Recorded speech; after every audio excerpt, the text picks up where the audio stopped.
Chapter 8. I got up very early. I had waked up almost every half-hour through the night and gone up to look intently at my poor little visitor. She was in a fever and slightly delirious. But towards morning she fell into a sound sleep. A good sign, I thought, but when I waked in the morning I decided to run for the doctor while the poor little thing was still asleep. I knew a doctor, a very good-natured old bachelor, who with his German housekeeper had lived in Vladimirsky Street from times immemorial. I set off to him. He promised to be with me at 10 o'clock. It was 8 when I reached him. I felt much inclined to call in at Masloboev's on the way, but I thought better of it. He was sure not to be awake yet after yesterday. Besides, Elena might wake up and be frightened at finding herself alone in my room. In her feverish state, she might well forget how and when she had come there. She waked up at the moment when I went into the room. I went up to her and cautiously asked her how she felt. She did not answer, but bent a long, intent look upon me with her expressive black eyes. I thought from the look in her eyes that she was fully conscious and understood what had happened. Her not answering me perhaps was just her invariable habit. Both on the previous day and on the day before that, when she had come to see me, she had not uttered a word in answer to some of my questions, but had only looked into my face with her slow, persistent stare, in which there was a strange pride as well as wonder and wild curiosity. Now I noticed a severity, even a sort of mistrustfulness in her eyes. I was putting my hand on her forehead to feel whether she were still feverish, but quietly, without a word, she put back my hand with her little one and turned away from me to the wall. I walked away that I might not worry her. I had a big copper kettle. I had long used it instead of a samovar for boiling water. I had wood. The porter had brought me up enough to last for 5 days. I lighted the stove, fetched some water, and put the teapot on. I laid the tea things on the table. Elena turned towards me and watched it all with curiosity. I asked her whether she would not have something, but again she turned away from me and made no answer. Why is she angry with me? I wondered. Queer little girl. My old doctor came at 10 o'clock as he had promised. He examined the patient with German thoroughness and greatly cheered me by saying that though she was feverish, there was no special danger. He added that she probably had another chronic disease, some irregularity in the action of the heart. But that point would want special watching. For now she's out of danger. More from habit than necessity, he prescribed her a mixture and some powders, and at once proceeded to ask me how she came to be with me. At the same time he looked about my room wonderingly. The old man was an awful chatterbox. He was struck with Elena. She pulled her hand away when he tried to feel her pulse, and would not show him her tongue. To all his questions she did not answer one word. All the while she stared intently at the enormous Stanislav order that hung upon his neck. "Most likely her head is aching badly," said the old man. "But how she does stare!" I did not think it necessary to tell him all about Elena, so I put him off, saying it was a long story. "Let me know if there's any need," said he as he went away. "But at present there's no danger." I made up my mind to stay all day with Elena, and to leave her alone as rarely as possible till she was quite well. But knowing that Natasha and Anna Andreevna would be worried if they expected me in vain, I decided to let Natasha know by post that I could not be with her that day. I could not write to Anna Andreevna. She had asked me herself once for all not to send her letters, after I had once sent her news when Natasha was ill. "My old man scowls when he sees a letter from you," she said. "He wants to know, poor dear, what's in the letter, and he can't ask. He can't bring himself to. And so he's upset for the whole day. And besides, my dear, you only tantalize me with letters. What's the use of a dozen lines? One wants to ask the details, and you're not there." And so I wrote only to Natasha, and when I took the prescription to the chemist's, I posted the letter. Meanwhile, Elena fell asleep again. She moaned faintly and started in her sleep.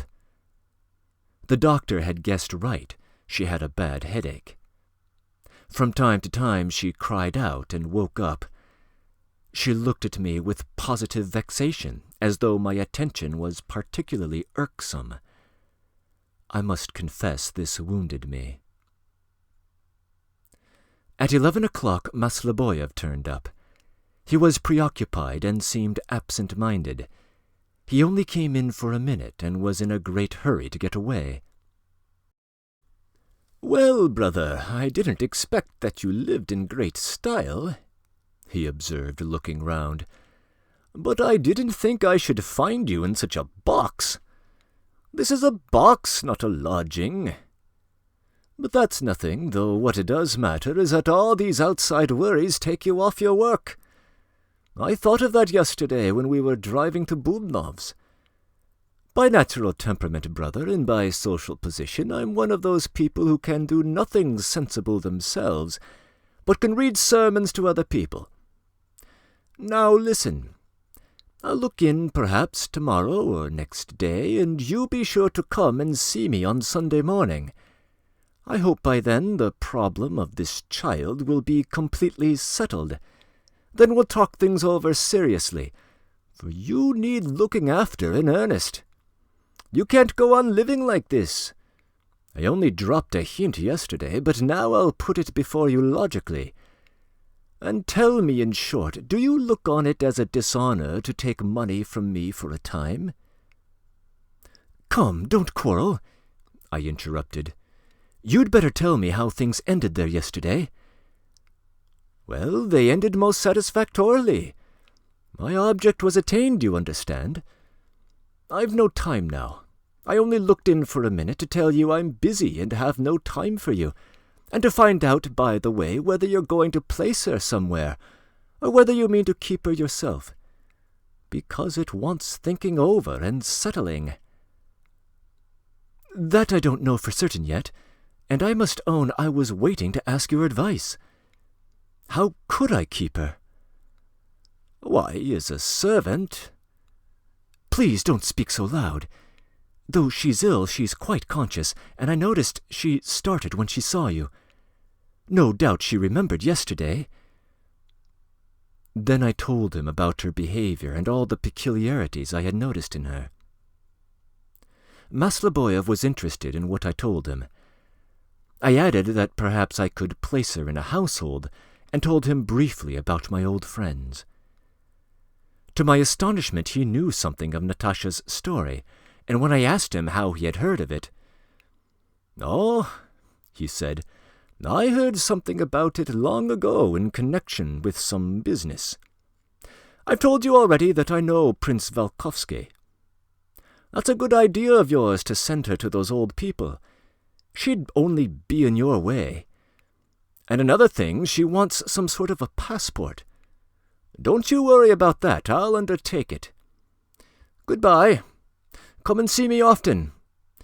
Is she asleep now?" "I think so," I answered. But as soon as he had gone, Elena called to me. "Who's that?" she asked. Her voice shook, but she looked at me with the same intent and haughty expression. I can find no other word for it.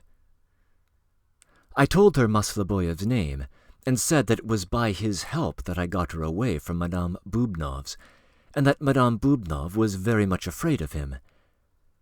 Her cheeks suddenly flushed fiery red, probably at the recollection of the past. "And she will never come here?" asked Elena, with a searching look at me. I made haste to reassure her. She remained silent and was taking my hand in her burning fingers, but she dropped it again at once, as though recollecting herself. "It cannot be that she really feels such an aversion for me," I thought. "It's her manner, or else the poor little thing has had so much trouble that she mistrusts everyone." At the hour fixed, I went out to fetch the medicine, and at the same time went into a restaurant where they knew me and gave me credit. I took a pot with me and brought back some chicken broth for Elena. But she would not eat, and the soup remained for the time on the stove. I gave her her medicine and sat down to my work. I thought she was asleep, but chancing to look round at her, I saw that she had raised her head and was intently watching me write. I pretended not to notice her. At last she really did fall asleep, and to my great delight she slept quietly, without delirium or moaning. I fell into a reverie. Natasha, not knowing what was the matter, might well be angry with me for not coming today. Would be sure, indeed, I reflected, to be hurt at my neglect, just when, perhaps, she needed me most. She might at this moment have special worries, perhaps some service to ask of me, and I was staying away as though expressly. As for Anna Andreevna, I was completely at a loss as to how I should excuse myself to her next day. I thought it over and suddenly made up my mind to run round to both of them. I should only be absent about 2 hours. Elena was asleep and would not hear me go out.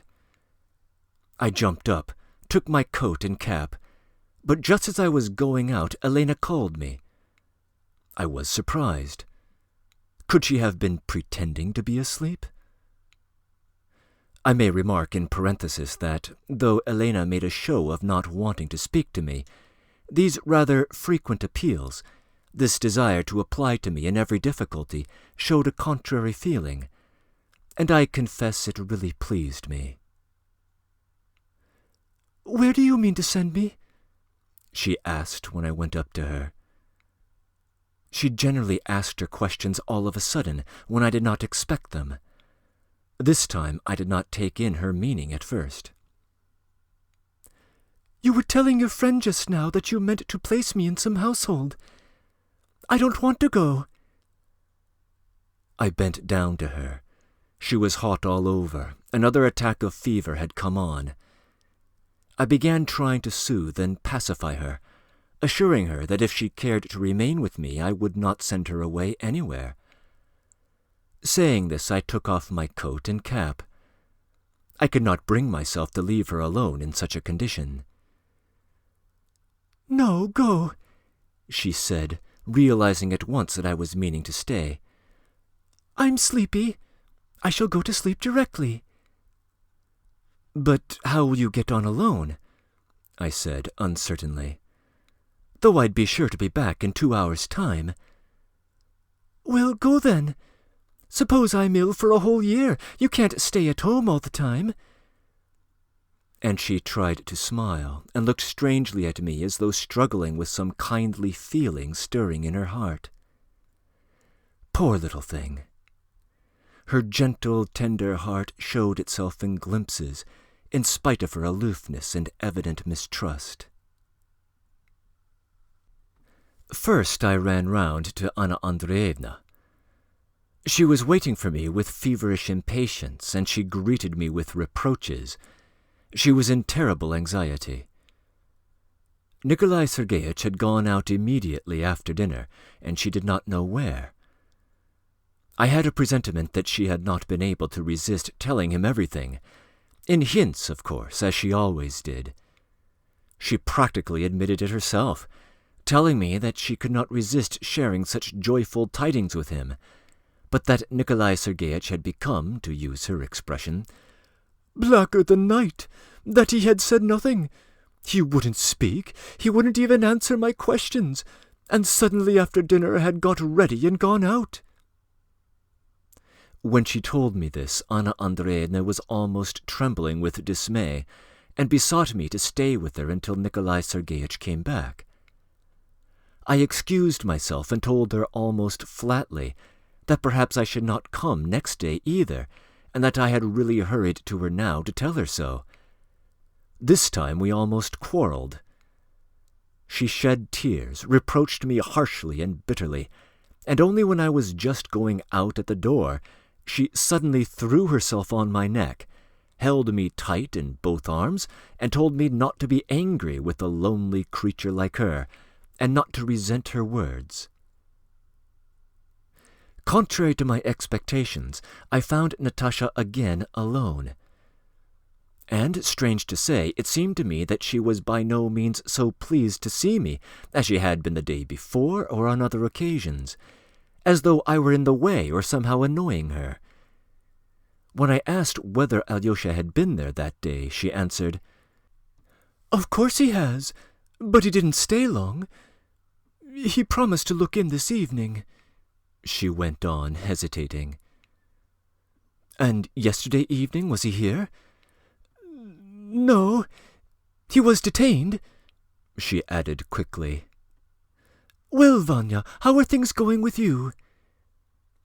I saw that she wanted to stave off our conversation and begin a fresh subject. I looked at her more intently. She was evidently upset. But noticing that I was glancing at her and watching her closely, she looked at me rapidly and, as it were, wrathfully, and with such intensity that her eyes seemed to blaze at me. "She is miserable again," I thought, "but she doesn't want to speak to me about it."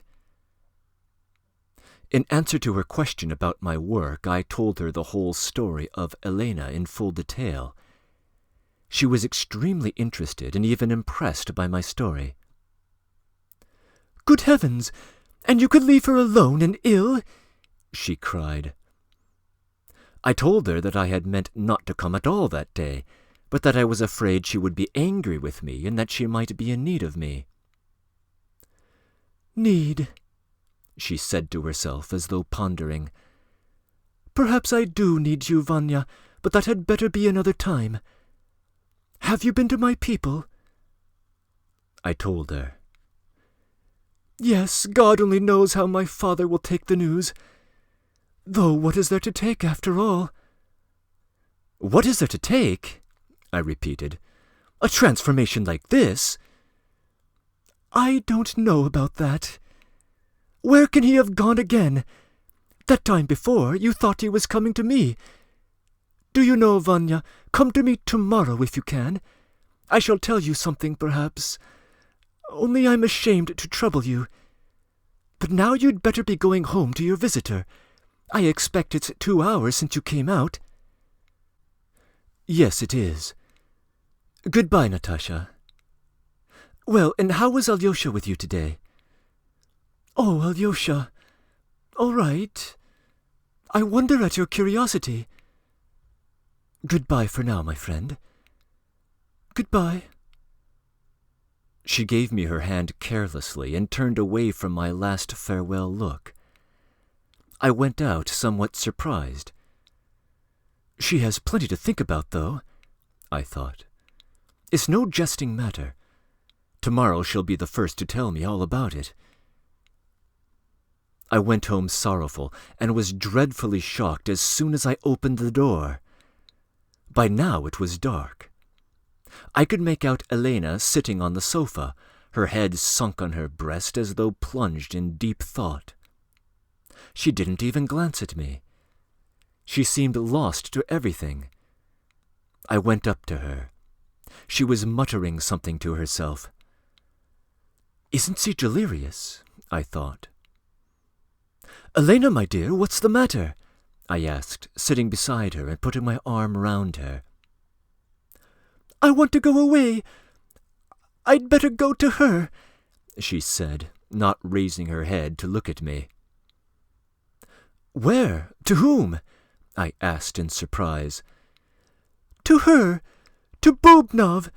She's always saying I owe her a lot of money, that she buried Mother at her expense. I don't want her to say nasty things about Mother. I want to work there and pay her back. Then I'll go away of myself. But now I'm going back to her. Be quiet, Elena. You can't go back to her, I said. She'll torment you. She'll ruin you. Let her ruin me. Let her torment me. Elena caught up the words feverishly. I'm not the first. Others better than I are tormented. A beggar woman in the street told me that. I'm poor and I want to be poor. I'll be poor all my life. My mother told me so when she was dying. I'll work. I don't want to wear this dress.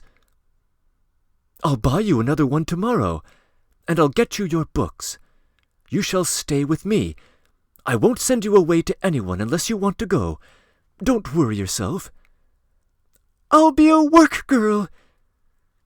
Very well, only be quiet. Lie down. Go to sleep. But the poor child burst into tears. By degrees her tears passed into sobs. I didn't know what to do with her. I offered her water and moistened her temples and her head. At last she sank on the sofa, completely exhausted, and she was overcome by feverish shivering. I wrapped her up in what I could find, and she fell into an uneasy sleep, starting and waking up continually. Though I had not walked far that day, I was awfully tired, and I decided to go to bed as early as possible. Tormenting doubts swarmed in my brain. I foresaw that I should have a lot of trouble with this child. But my chief anxiety was about Natasha and her troubles.